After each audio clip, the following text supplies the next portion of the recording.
I happen to be one on the Republican side of the aisle that thinks that the Supreme Court needs to have a code of ethics. I think most people in this country think that the Supreme Court, the highest court in the land, those 9 individuals, actually has one. All of the lower courts do. We certainly do in our legislative branch and the executive branch.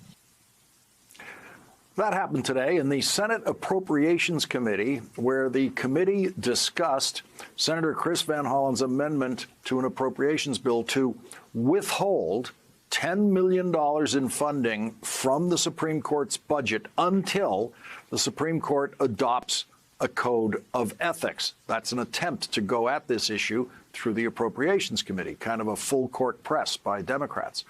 But one Republican supporting the proposal would not be enough for the bill to clear a 60-vote threshold on the Senate floor with that amendment attached to it. It would be, in Senate terms, what they call a poison pill for the overall bill, which does have bipartisan support. I find it hard to understand how an amendment that says to the Supreme Court of the United States of America that you should have a code of ethics, just like all the other federal courts, becomes a poison pill. I guess it's a sign of where our politics has taken us.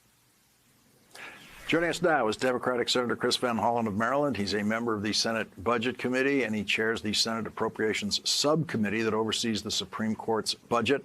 Senator, thank you very much for joining us tonight. Legislating, of course, is a very patient, requires a lot of patience. I saw you pick up one vote today with Senator Murkowski, but this isn't the day where it's going to move. Is the action now moving to the Senate Judiciary Committee?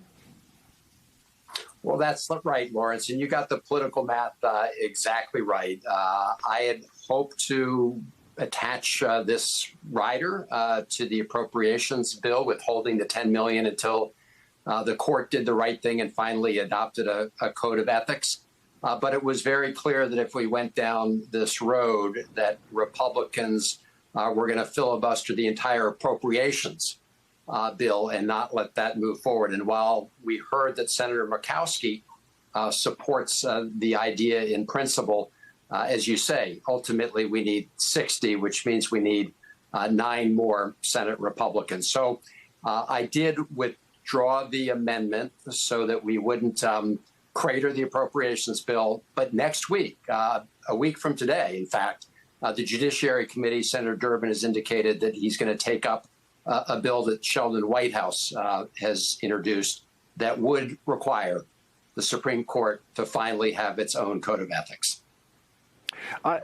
This is the kind of legislating that I have to say I admire, because it's not about the win that day. It's about putting the pressure on from every possible angle you can find, including appropriations, which is always an extremely important angle that is often ignored, but can sometimes be very, very powerful in order to bring attention to and pressure on these kinds of issues. Well, that's exactly right, Lawrence. And we're trying to bring pressure on the Supreme Court from every angle. There have been some indications that the Supreme Court is feeling the pressure, that Justice Roberts recognizes that this has become a self-inflicted wound on the Supreme Court and is leading to a great loss of public confidence in the court. I mean, as Senator Murkowski herself said, who doesn't think the Supreme Court of the United States should apply the same kind of rules to itself that it's applying to all the other federal courts, the district courts and the appellate courts? Do they really think they're somehow above it all and so good that they don't need standards to govern their own conduct? And it is kind of crazy that the highest court in the land has the lowest standards of all the federal courts.